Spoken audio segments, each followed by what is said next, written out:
Assalamualaikum warahmatullahi wabarakatuh. Perkenalkan, nama saya Nurul Rizky dari kelas 12 Multimedia 1.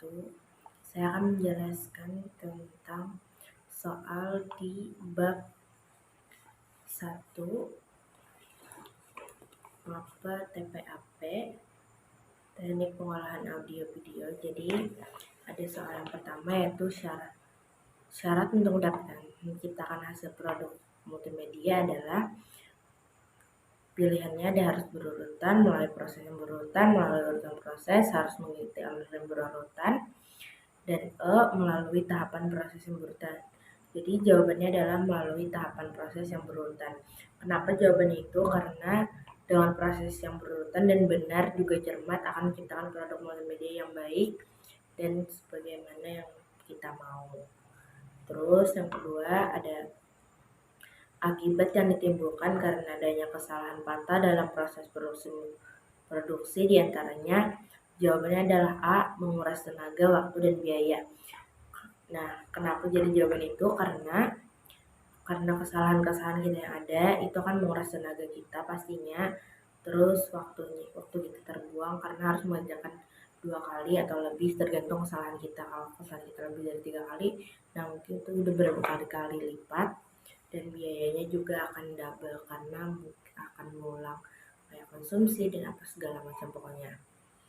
Yang ketiga, salah satu cara untuk menghindari terjadinya kesalahan dalam proses produksi adalah jawabannya menjalani proses dengan baik dan cermat. Nah, seperti yang soal pertama tadi, kalau kita menjalani proses yang baik dan benar dan cermat, kita akan mendapatkan hasil yang bagus dan kesalahan itu menipis, seperti itu. Yang keempat yaitu berikut yang bukan bentuk dari hasil produksi visual yang dapat disajikan, yaitu A. Ada ducam, betacam, flashdisk, printout, digital versatile disk. Jawabannya adalah flashdisk karena flashdisk itu barang untuk menyimpan semua bentuk visual, jadi nggak bisa diperlihatkan bentuk visualnya karena itu barang bukan hasil dari multimedia. Terus awalan yang menandai dimulainya proses produksi adalah A. Ide, B. Tema, C. Konsep, D. Sinopsis, dan E. Storyboard. Jawabannya adalah A. Ide karena untuk memulai sesuatu harus perlu ada ide, karena kalau tidak ada ide kita akan bingung akan memulainya dari mana dan apa yang perlu kita buat. Jadi untuk itu kita harus punya ide. Nah, terus selanjutnya ada apa yang dimaksud dengan eksplorasi gagasan, jelaskan. Jadi eksplorasi gagasan merupakan kegiatan untuk menentukan ide sesuai dengan identifikasi atau pengamatan dari berbagai hal yang terjadi di sekitar kita, meliputi sesuatu yang sedang hangat atau yang diperbincangkan. Jadi untuk membuat sesuatu, misalnya ada tentang apa, itu kita bisa jadikan itu sebagai ide atau eksplorasi dari gagasan kita. Jadi misal ada sesuatu dari di sekitar kita atau di media sosial yang sedang hangat dibicarakan, itu bisa jadi referensi atau ide untuk apa yang kita buat nantinya. Terus apa nama lain dari tahap produksi? Jelaskan hal-hal yang dilakukan tahap ini. Jadi nama lain dari praproduksi yaitu pre-production. Jadi pada tahap ini dilakukan beberapa hal yang mulai dari persiapan hingga terbitnya sebuah kontrak kerja untuk seluruh personel yang terlibat.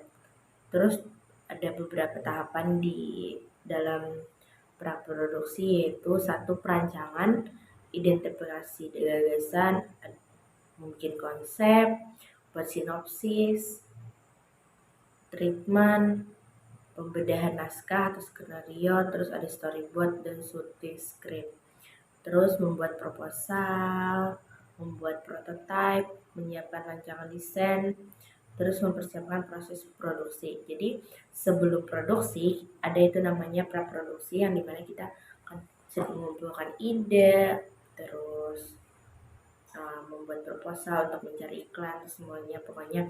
Jadi digunakannya pembedahan skenario dan segala macam, syuting script itu semuanya di tahap praproduksi sebelum produksi. Jadi persiapan dulu, baru kalau sudah siap kita langsung di tahap produksi. Nah, terus tuliskan 5 pekerjaan dari non-technical production personnel dan jelaskan perannya. Jadi di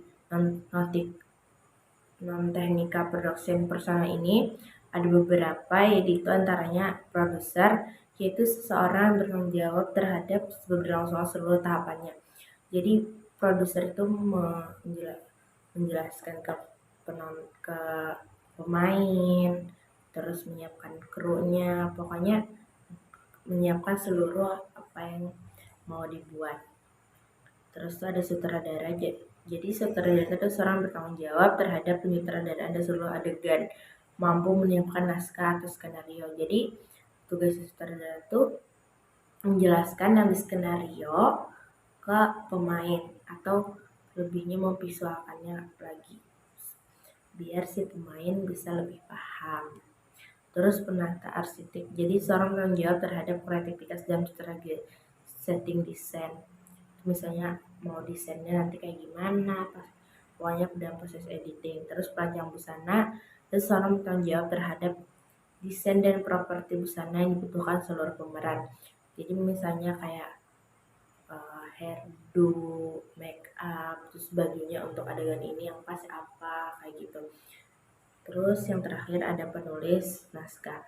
Nah, jadi seorang penulis naskah ini yang pastinya menyiapkan naskah apa yang dipermainkan oleh pemain nantinya. Ya, pembuat ceritanya lah, alur ceritanya seperti itu. Nah, yang selanjutnya ada proses casting pada tahap produksi. Jadi proses casting itu asisten sutradara membreakdown naskah, salah satu elemen yang mereka adalah karakternya. Terus tuh pada saat proses casting ada 2 cara, yaitu secara screen test dan open casting. Jadi untuk screen test itu untuk artis-artis yang sudah terkenal, yang sudah ada bakatnya. Nah, itu tinggal dicoba aja cocok atau enggak untuk pemeran ini. Terus untuk open casting itu untuk orang-orang yang belum ada sama sekali berkecimpung di dunia acting. Jadi benar-benar dilatih dari awal yang pas untuk karakter itu. Seperti itu. Terima kasih. Wassalamualaikum warahmatullahi wabarakatuh.